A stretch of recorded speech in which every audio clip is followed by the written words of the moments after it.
đầm sen tháng năm, thước tha dáng hình.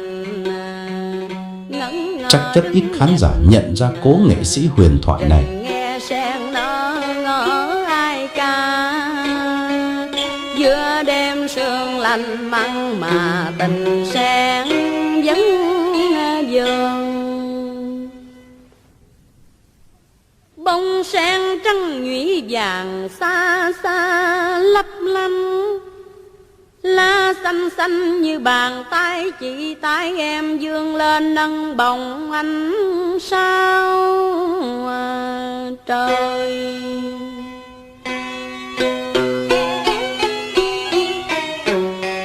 Đẹp lắm sen ơi, hương vị tuyệt vời. Khi mà Liệu sau Thanh Nga, sân khấu cải lương có còn một nữ hoàng nào nữa không? Hơn 40 năm đã trôi qua kể từ ngày bà rời ánh đèn sân khấu, nhưng câu hỏi ấy đến nay vẫn khiến bao người yêu cải lương trăn trở.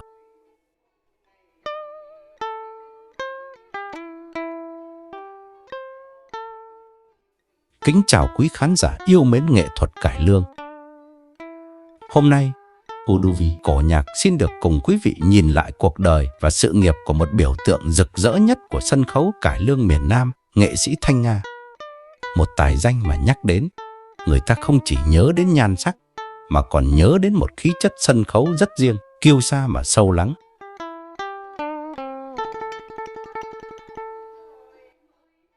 Sinh ngày 31 tháng 7 năm 1942 tại Tây Ninh, Thanh Nga, tên thật là Juliet Nguyễn Thị Nga, lớn lên trong chiếc nôi nghệ thuật của đoàn Thanh Minh, Thanh Nga.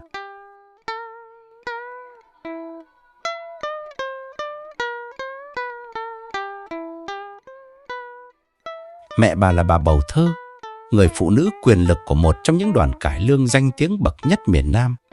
Cha dượng bà là nghệ sĩ Năm Nghĩa, một tên tuổi kỳ cựu của sân khấu.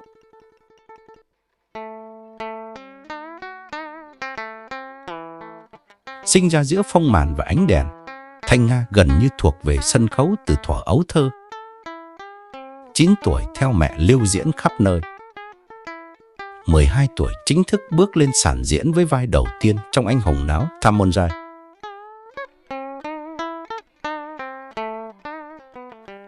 Nhưng ai có thể ngờ, cô bé ấy sau này lại trở thành một hiện tượng vượt khỏi ranh giới một nghệ sĩ thông thường.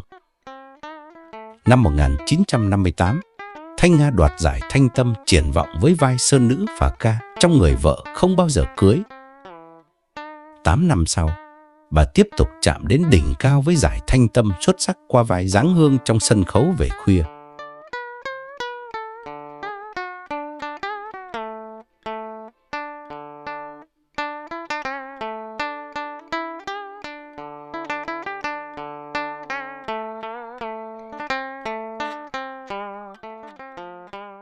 Từ đó, cái tên Thanh Nga gắn liền với những vai diễn để đời.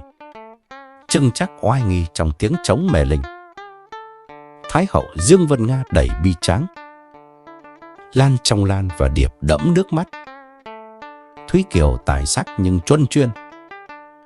Điều làm nên Thanh Nga không chỉ là sắc vóc, đó là khả năng hóa thân hiếm có từ đào thương, đào võ đến đào độc, đào lẳng.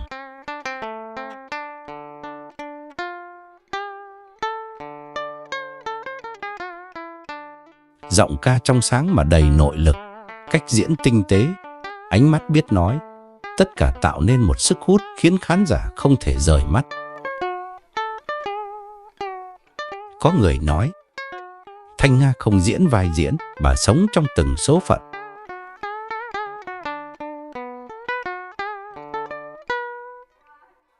Và khi nhắc đến Thanh Nga, không thể không nhắc đến một cặp đôi đã làm say lòng biết bao thế hệ.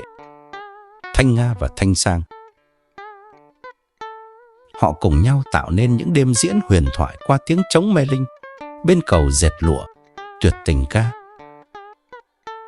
Sự ăn ý trên sân khấu khiến khán giả tin rằng họ sinh ra để đứng cạnh nhau dưới ánh đèn.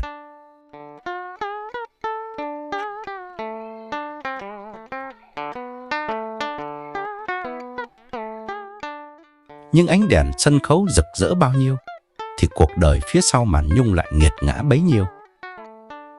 Thanh Nga trải qua 2 cuộc hôn nhân. Người chồng thứ hai, luật sư Phạm Duy Lân, là chỗ dựa vững chắc của bà. Họ có với nhau một người con trai. Thế nhưng, đêm 26 tháng 11 năm 1978, bi kịch xảy ra. Một vụ mưu sát nhằm bắt cóc con trai đã cướp đi sinh mạng của Thanh Nga và chồng ngay tại nhà riêng. Khi ấy, bà mới 36 tuổi.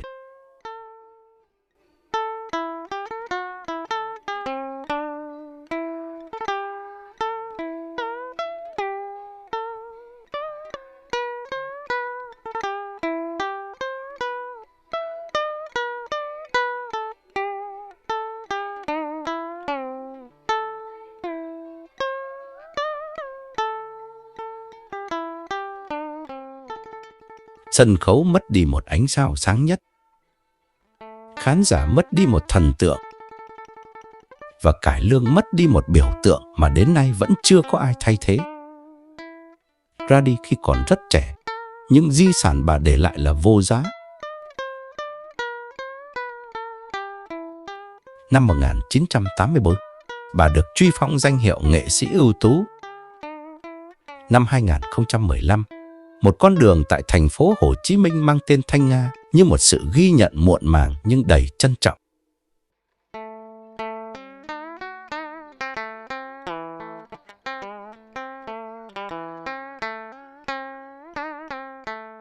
Ngày nay, mỗi khi những thước phim cũ được chiếu lại, mỗi khi tiếng hát ấy vang lên, người ta vẫn thấy một Thanh Nga sống động như chưa từng rời xa.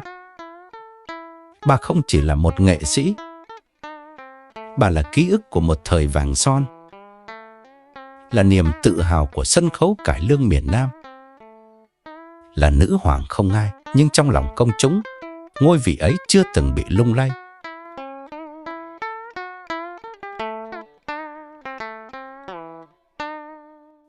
Và có lẽ, điều khiến người ta nhớ mãi về Thanh Nga không chỉ là tài năng, mà còn là một câu hỏi chưa bao giờ có lời giải. Nếu bà còn sống, sân khấu cải lương hôm nay sẽ khác đến nhường nào?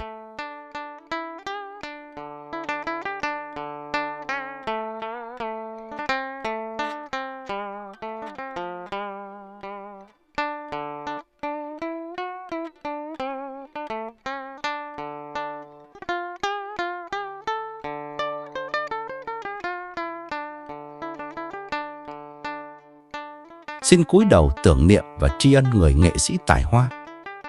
Thanh Nga, huyền thoại trăm năm có một của sân khấu cải lương Việt Nam.